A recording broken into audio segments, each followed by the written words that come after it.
in all the old familiar places that this heart of mine embraces all day through.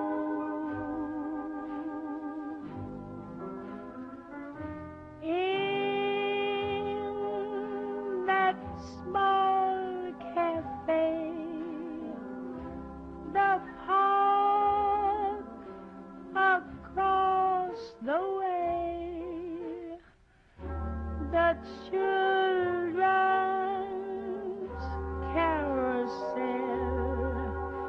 the chestnut trees, the wishing well, I'll be seeing you in every lovely summer's day. My name is Marge Miller. I'm 90 years old. I was born 3/15/24 in Charlestown, Mass. Oh, I was born and raised in, Somerville. I graduated in 1942 from Somerville High School. And I was right, World War II had just started. So everybody was going into war work. And my father said to me, listen to me, they'll all be out of a job when the war's over, because they won't be doing war work. So I'll get you in the Boston Edison.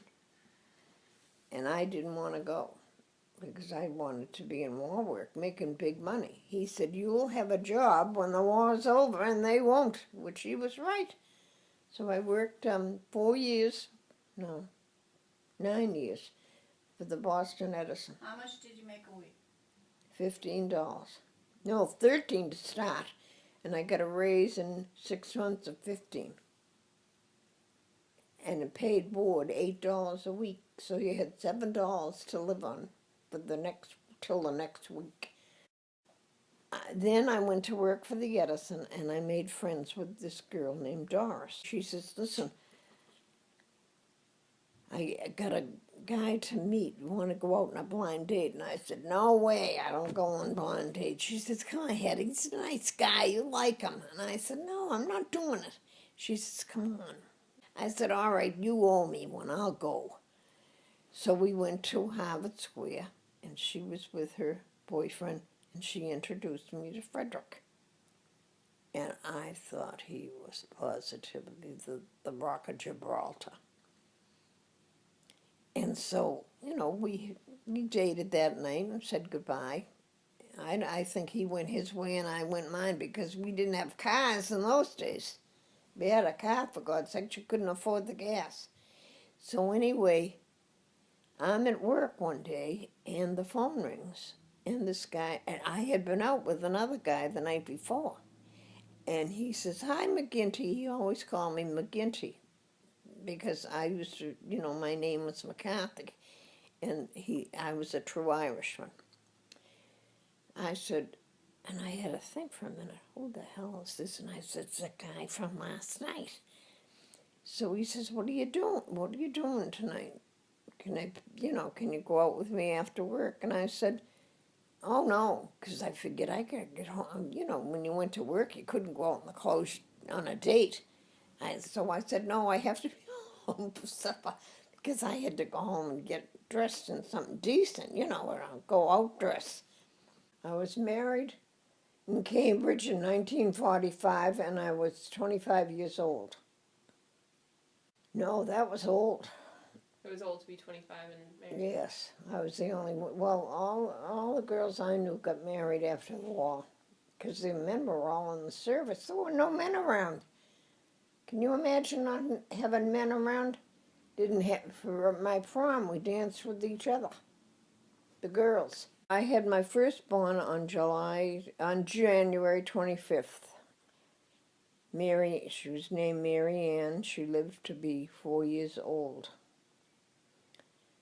She died of cancer. Then I had my daughter Kathy. She was born 1951. Then in 1952, I had Billy. He was born September 4th. And then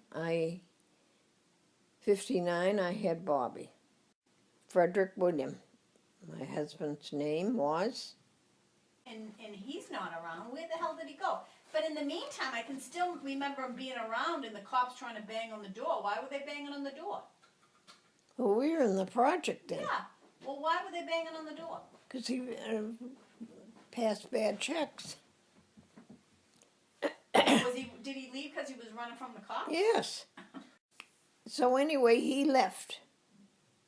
Frederick left, and I had to go to work. So I called my family and told them that I asked them if Ellie, my Aunt Ellie, would come to live with us and take care of the children while I went to work. You were a mom. What did you want to teach your kids? What was the biggest lesson that you wanted to teach your kids so that... Not to get married.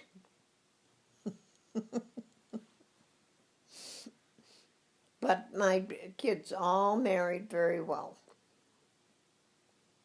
You know, they all made better choices than I did. I'll be seeing you. We